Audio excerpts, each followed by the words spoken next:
Here's a micro lesson I call Pulling It All Together. I'm going to take a bunch of concepts that are included in my book, How to Fail at Almost Everything and Still Win Big, which are sort of the framework that I use for any kind of life advice. And I'm going to show you how I applied these things to my own efforts to become a live streaming success. Now, I believe at this point I can say that I am. I've got a live stream that I show on YouTube. 50 to 100,000 people a day watch it. It's very influential. The right people watch it. And it also allowed me to open up a community on Locals so that I would start out with known content, and it allowed me to make that leap quite easily. So at this point, I would say it's quite successful, and I'm going to tell you what elements from my own advice that I used to make it happen to pull it all together so you can see how it all works as one. First of all, I used systems versus goals. I never said to myself, I'm going to be this, and I'm going to make money a specific way with live streaming or anything else. Rather, I experimented my way to where I am. I just tried things. Some worked, some didn't, most of them didn't. And here we are. So have a system. My system involves trying things, failing, and rapidly trying new things, experimenting my way to success, really using what's called A/B testing. Try this, try that, try this, until you experiment your way to something good.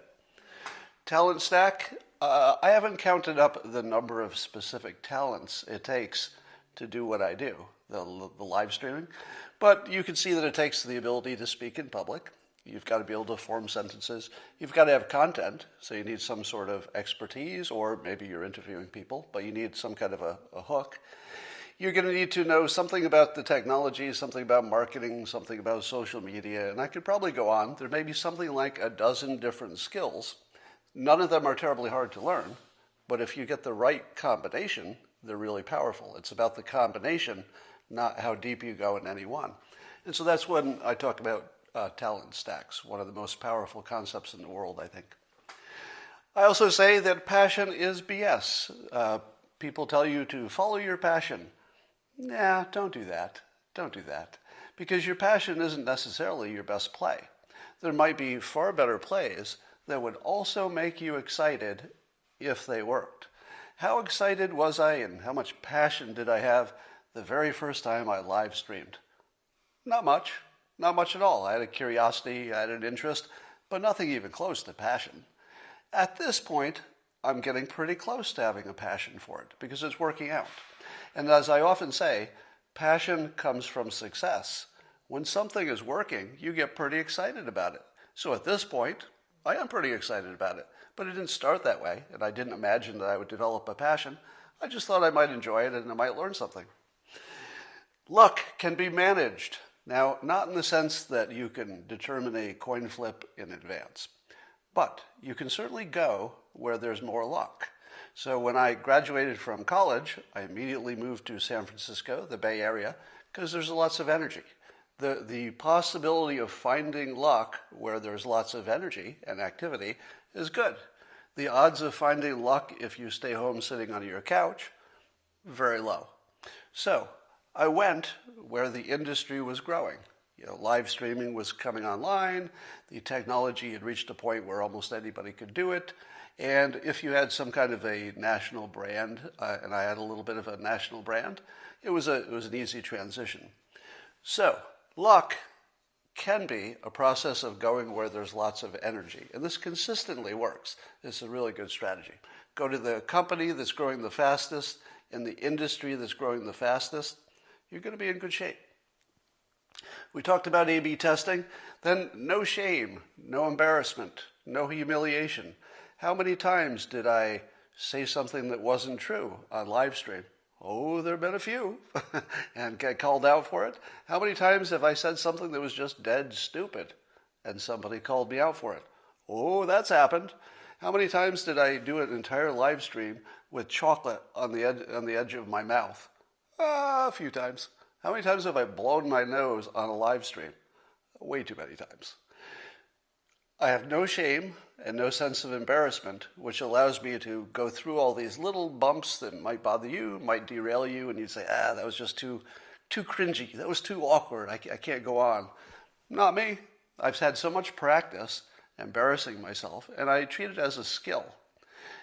Being not embarrassed at your own failures is a developable skill.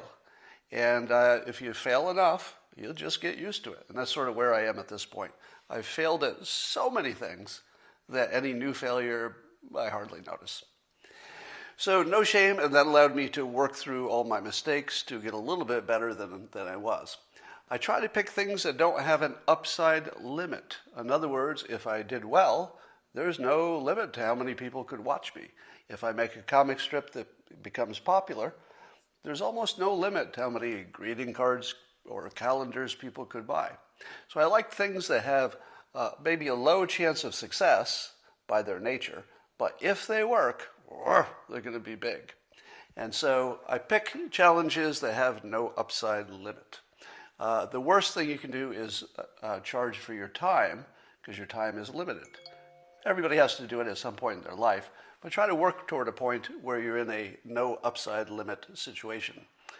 How to know you have a hit. This is one of the best tips you'll ever get. Lots of times people will build a product, make a service, and they're trying to figure out, it's not working yet, but should I stay with it? Or am I just, throwing money in a hole? The best way to tell early if you have a hit is by watching other people's physical actions. In other words, do these people... Remember I told you about having no shame? There's some kind of a jackhammer in my house right now. But my point was, to know you have a hit is to watch other people's actions around your product.